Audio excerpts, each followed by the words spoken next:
Hey everyone, welcome back to Evil Shadow. Before we start tonight's story, I'd love to know, where are you listening from? Drop a comment below, and if you're enjoying the stories, make sure to like and subscribe. Now, let's get comfy and dive into the darkness. On this silent, snow-covered Christmas night, a dark force is on the hunt. The presents are wrapped, the stockings are hung, but something sinister is lurking in the shadows, ready to punish those who've been naughty. Do you dare to uncover the truth? The town of Frost Hollow stood, as if untouched by time, a perfect winter postcard. Victorians' homes, draped in glittering lights, lined the cobblestone streets that wound like veins through the heart of the town. Snow blanketed the ground in thick layers, pristine and undisturbed, save for the occasional imprint of a hurried passerby. The smell of pine and cinnamon lingered in the frosty air, mingling with the faintest hint of wood smoke as the townsfolk hurried home, arms laden with gifts.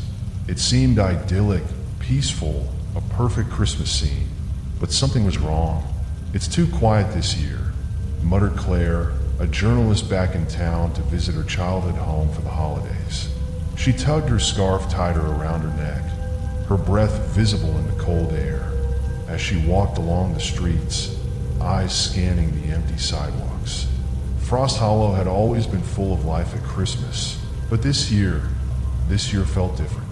The lights on the houses twinkled, yes, but they flickered unnaturally, as if struggling to stay lit. The town's Christmas carols, usually so warm and familiar, now emanated from loudspeakers, their notes distorted, warbling in a way that made her skin crawl. Her unease deepened as she passed the old church. The structure loomed like an ancient, decaying monument in the dark, its windows dark and lifeless, the cold stone of its tower reaching up into the night. The church had been abandoned decades ago after the fire, a tragedy that had haunted the town ever since. As Claire slowed her pace, a sudden, bone-chilling gust of wind rushed past her, and she heard it, a faint whisper, carried on the breeze, a voice so soft she thought she imagined it. "Join us." She spun around, heart pounding, but there was no one in sight. Only the silent, snow-covered streets stretched before her. Goosebumps prickled her skin as she quickened her pace toward her family's house, the whisper still echoing in her mind.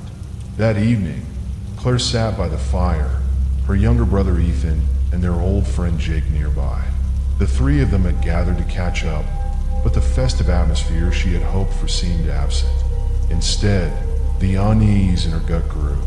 "Claire, you're imagining things," Ethan said, though his voice was tight, as if he too felt a strange weight in the air. "Am I?" Claire snapped, her voice sharp. She had to convince them. "What about Mrs. Thompson? She's been missing for days, and Mr. Grayson's shop hasn't opened all week. Don't you think that's weird?" Jake, who was usually the skeptic of the group, frowned. "I heard a rumor," he said cautiously, glancing around as if afraid someone might overhear. "Some say the town is cursed. They say every Christmas people disappear." Ethan scoffed, but Claire's curiosity was piqued. "What do you mean, disappear?" Jake hesitated, then spoke in a low whisper. "There are stories, old ones. Every year someone vanishes. No one talks about it, but it's been happening for decades." Claire's mind raced. "We have to investigate. We have to know what's going on." Reluctantly, the boys agreed. They would start at the church, the center of the mystery, where the fire had claimed so many lives. Midnight, the cold air burned their lungs as they approached the church. The wooden doors creaked in the wind, their hinges groaning in protest. Inside, the air was thick with the scent of soot and rot, as if the fire had never truly gone out. The walls, blackened and crumbling, seemed to close in on them. As they stepped over the threshold, something strange happened. Candles, untouched for years, flickered to life, casting an eerie glow across the room. Their breaths came out in mist, the temperature dropping with each step deeper into the church. Suddenly, a soft, haunting melody filled the air. A Christmas carol, familiar but wrong. The notes stretched and twisted like a cry in the night. The melody echoed through the empty church, drawing them closer. Claire's legs froze. She pointed toward the altar, her voice barely a whisper. Look, there, at the altar, stood a group of figures, pale, hollow-eyed, and translucent. Their forms flickered in and out of existence, as though they were stitched together from the very shadows of the room. They were singing, their voices a chilling blend of harmony and anguish. The familiar carol echoed in the space, but these voices were twisted, sorrowful, their words trapped between the realm of the living and the dead. Ethan gasped, his face draining of color. The carolers, the ones who died in the fire. Suddenly, the ghostly figures turned toward them, their mouths opened wide in a silent scream, their eyes wide with a tortured hunger. The temperature plummeted, and a wave of terror washed over the group. The church doors slammed shut with a deafening crash. We need to get out of here now, Jake shouted, his voice cracking. The trio fled, the shadows of the carolers chasing them, but the doors would not budge. Only when Claire's frantic pounding on the wood grew desperate did the doors creak open, and they spilled out into the cold night air, gasping for breath. Back at Claire's house, the trio sat in stunned silence, their minds reeling from what they had just witnessed. The town's history unraveled before them as they dug through old newspapers, family records, anything they could find. The story was worse than they had imagined. Decades ago, a group of carolers had gathered at the church for a performance on Christmas Eve. A rival, a jealous man named Victor Hargrove, had locked them inside, setting the church ablaze. None survived. But why now? Jake wondered aloud, pacing. Why are the ghosts rising now? Claire pulled out an old, yellowed newspaper clipping from the fire's anniversary.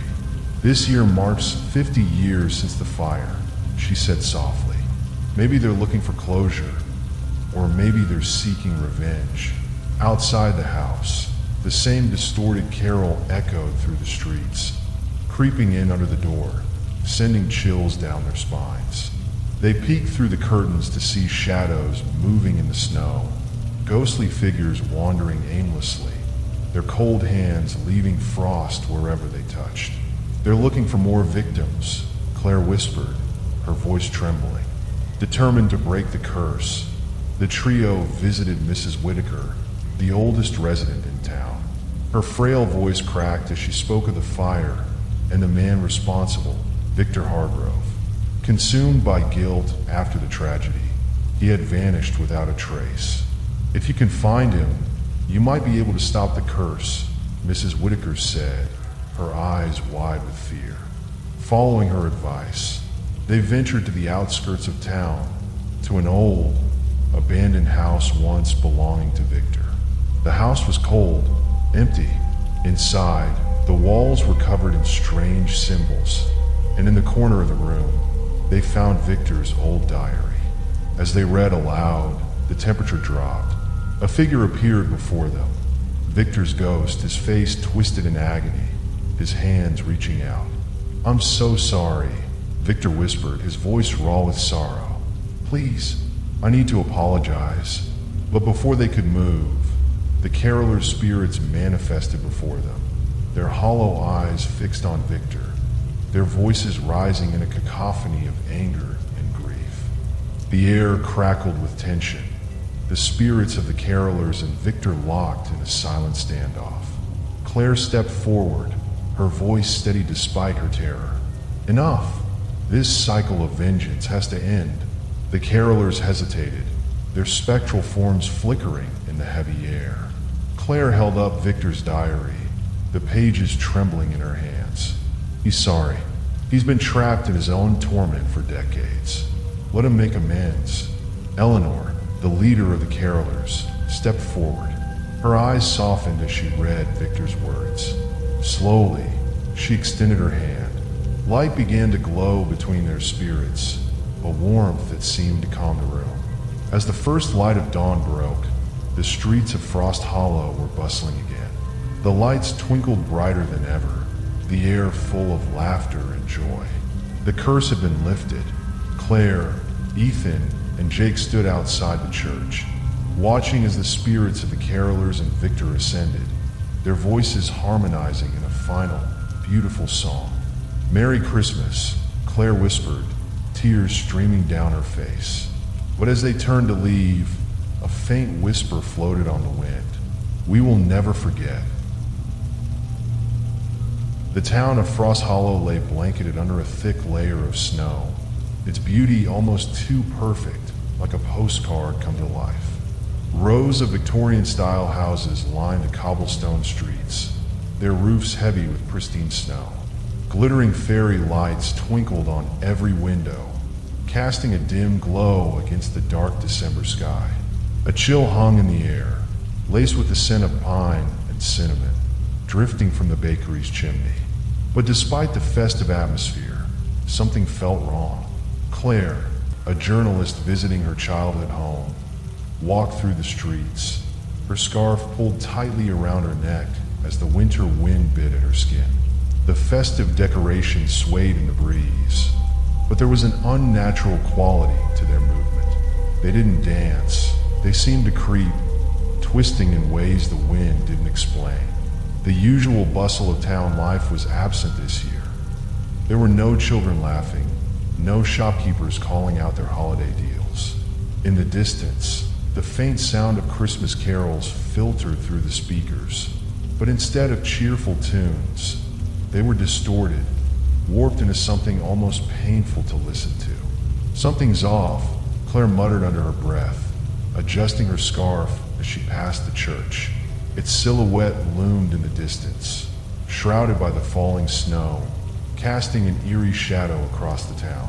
The church had been abandoned for decades, ever since the fire that claimed the lives of its congregation. She shivered as a cold whisper drifted to her ear, soft, like a breath, yet unmistakable. "Join us."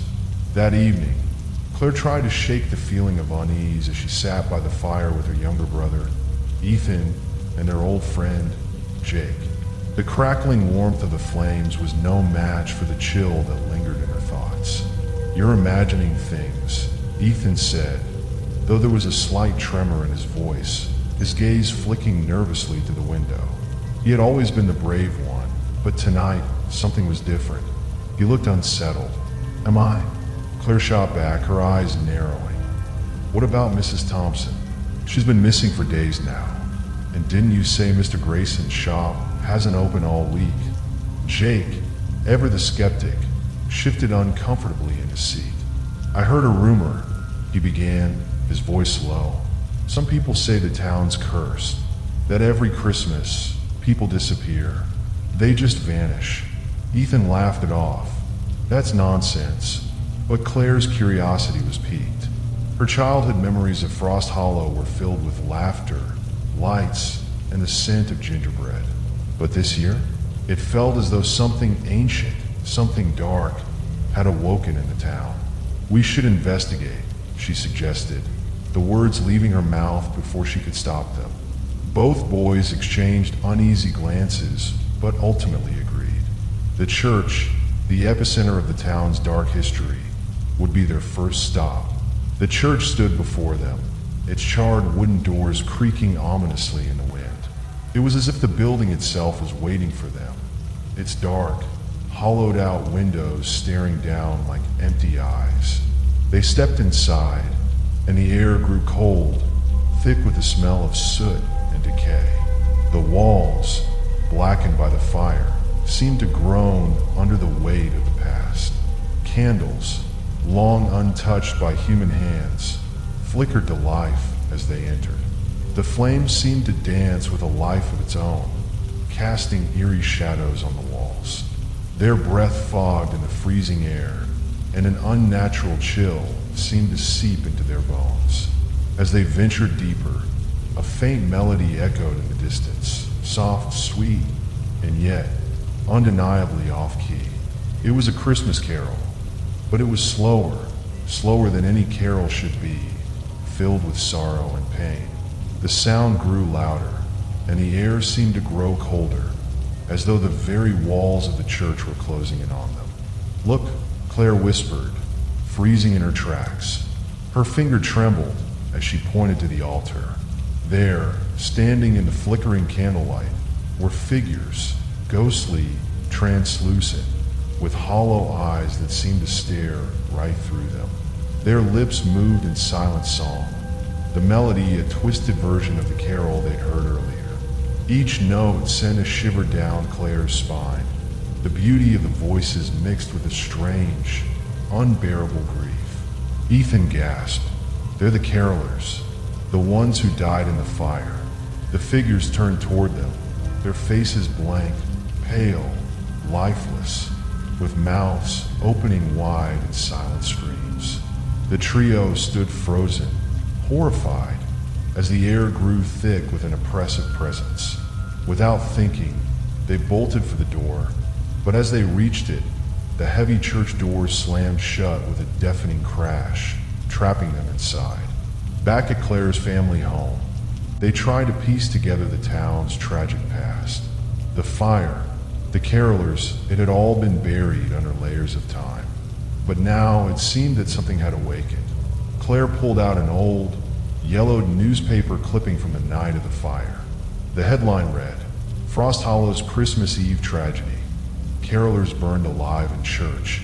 The story detailed how a group of jealous townsfolk had locked the carolers inside during the performance, setting the church ablaze as revenge. None survived. "Why now?" Jake asked, his voice a whisper. "Why is this happening again after all these years?" Claire's finger traced the article. "This year marks the 50th anniversary of the fire. Maybe they want closure or revenge."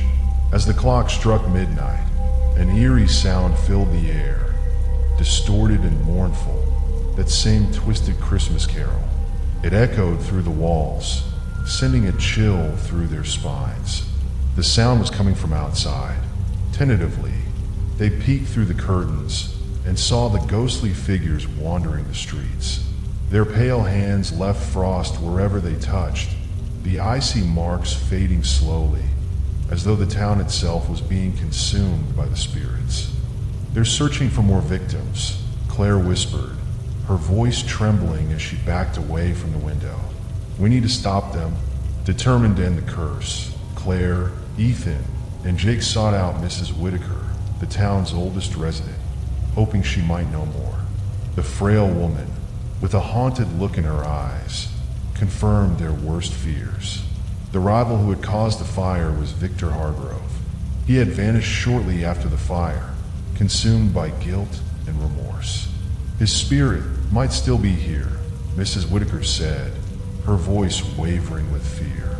"If you can find him, you might be able to end the curse." The trio set out to find Victor's spirit, following clues that led them to an abandoned house on the outskirts of town. Inside, they discovered Victor's diary, filled with anguished confessions and a desperate plea for forgiveness. As they read, the temperature in the room dropped sharply, and Victor's ghost appeared before them. His face was twisted in agony, his eyes hollow with despair. Victor's ghost begged them to help him make amends, to apologize to the carolers and end the suffering. But before they could act, the carolers' spirits materialized, their hollow eyes fixed on Victor with an intensity that made the air crackle with tension. The two spectral forces faced each other, the weight of decades of guilt and revenge hanging in the balance.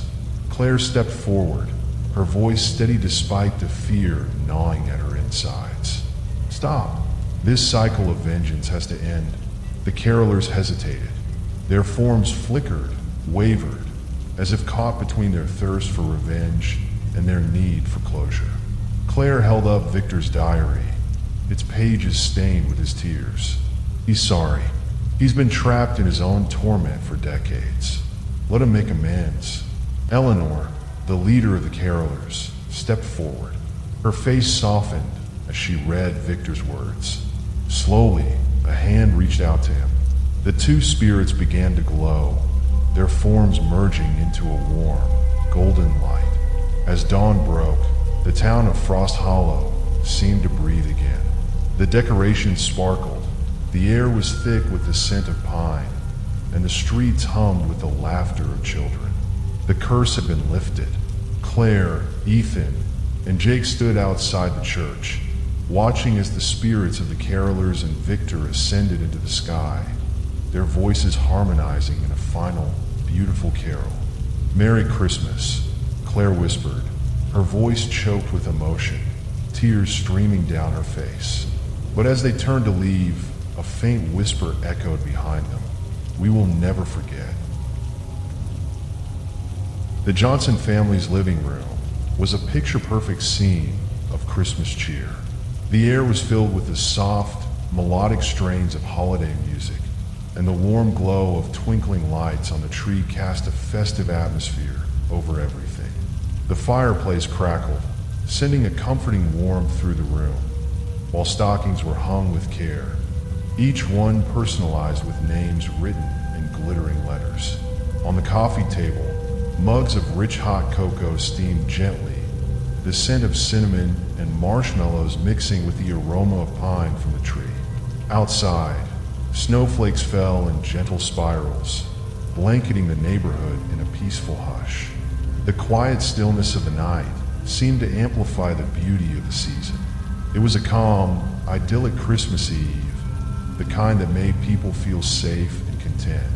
The Johnson family, all gathered together, shared laughter and stories of Christmases past, reveling in the warmth of their togetherness.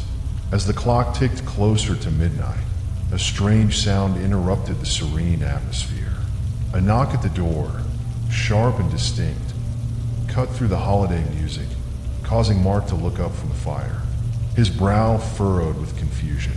"Who could be knocking at this hour?" he muttered, giving Sarah a questioning glance.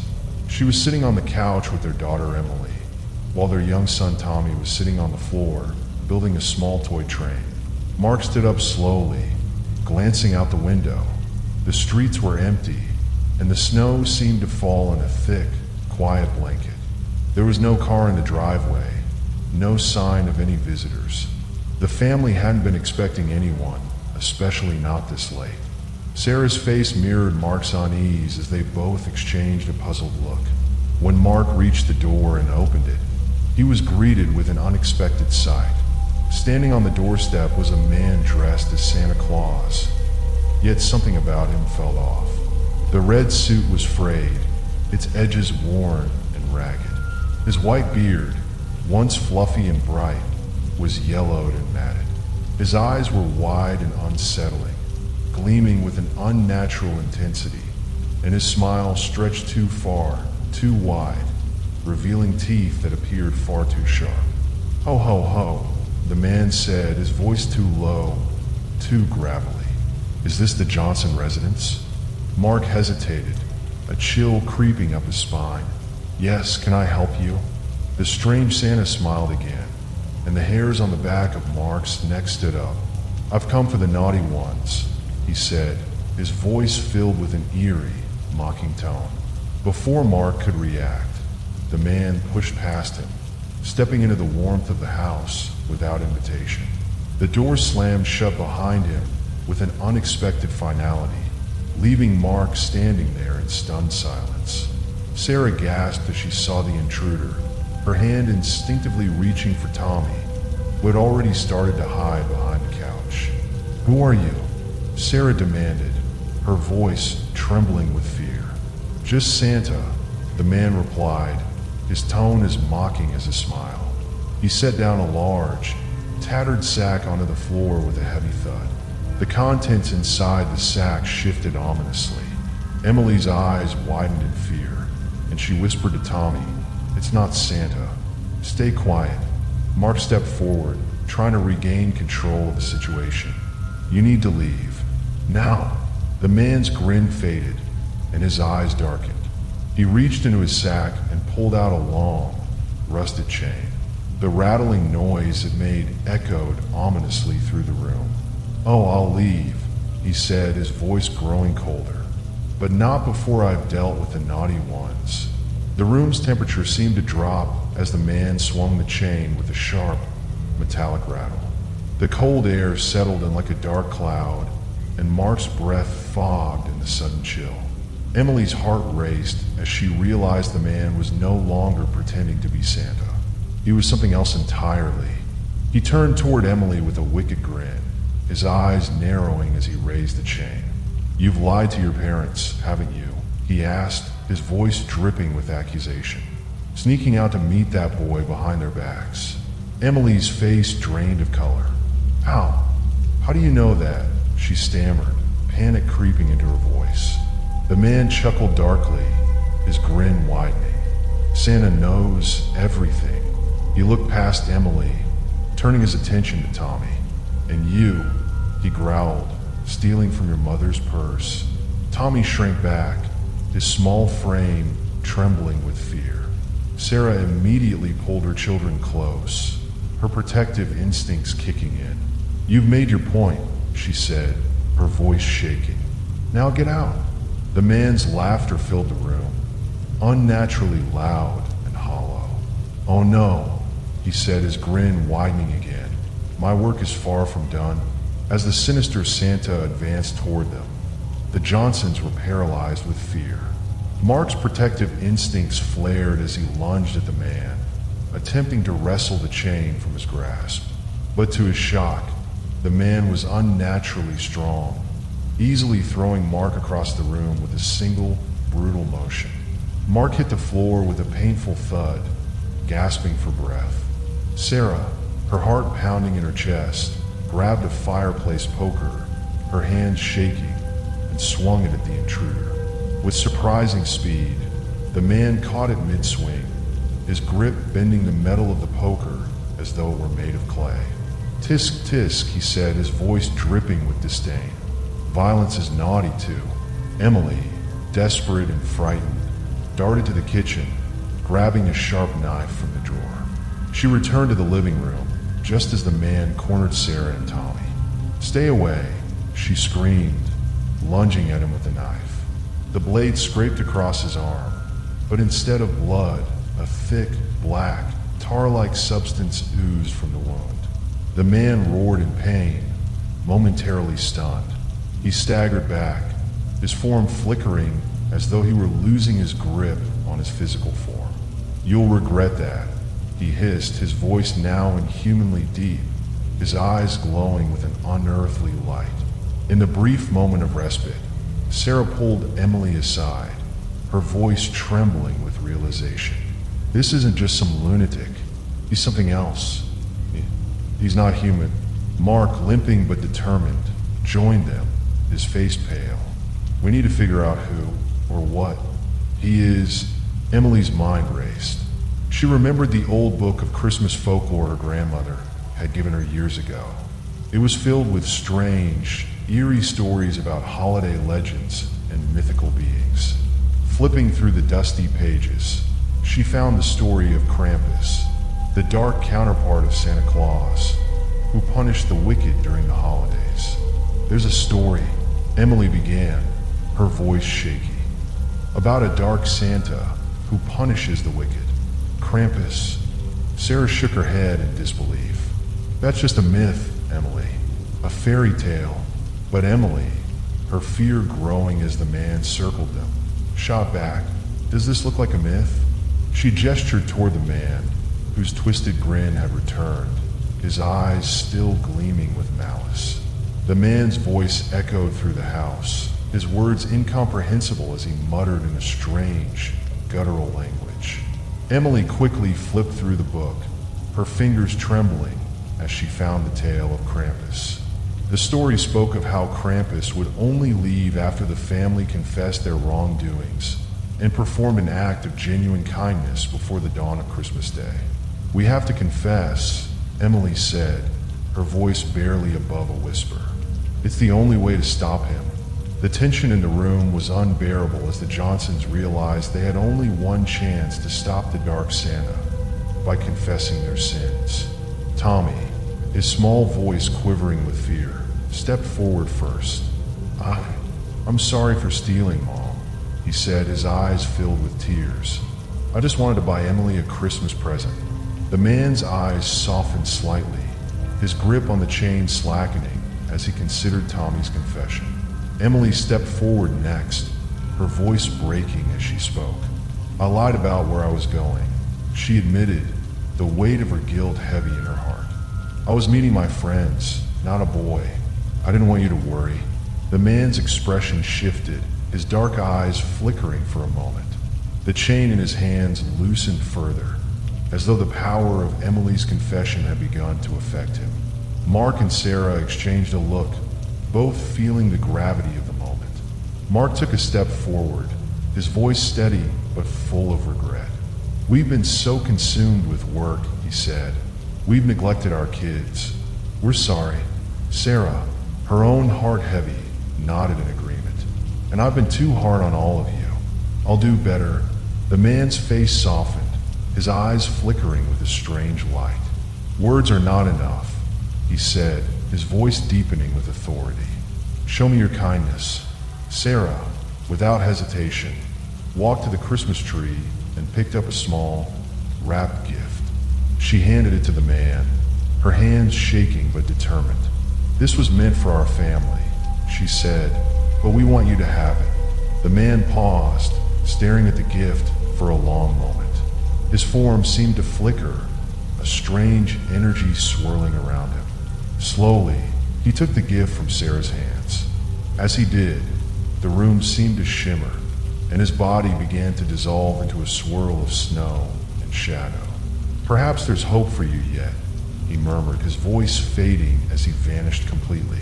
As the first light of dawn crept through the windows, the Johnson family sat in stunned silence, unable to fully comprehend the events of the night. The living room was exactly as it had been before. The stockings were still hanging from the fireplace, the Christmas tree still sparkled with lights, and the scent of cinnamon and pine still lingered in the air. The only sign of the previous night's chaos was a single, blackened chain link lying on the floor. Mark picked it up carefully, his hands trembling as he examined the cold, twisted metal. Was it real? He whispered, his voice filled with uncertainty. Emily placed a hand on his shoulder, offering him a small, comforting smile. Real or not, we have a second chance, she said softly. Let's not waste it. As they sat together, wrapped in the warmth of their newfound hope, the snow outside glittered in the morning light, and the Johnson family felt a sense of peace they hadn't known before. But somewhere far away, deep in the forest, the faint sound of a low ho echoed through the trees, a reminder that the Dark Santa's work was far from over. As the sun rose higher in the sky, the Johnsons knew that their lives had been forever changed. The terror of the night before had passed, but they carried with them the lessons learned from their encounter with the Dark Santa. They had been given a second chance, and they would cherish it. But in the distance, in the shadow of the snow-covered trees, the faintest whisper of ho echoed on the wind, promising that the Dark Santa would return.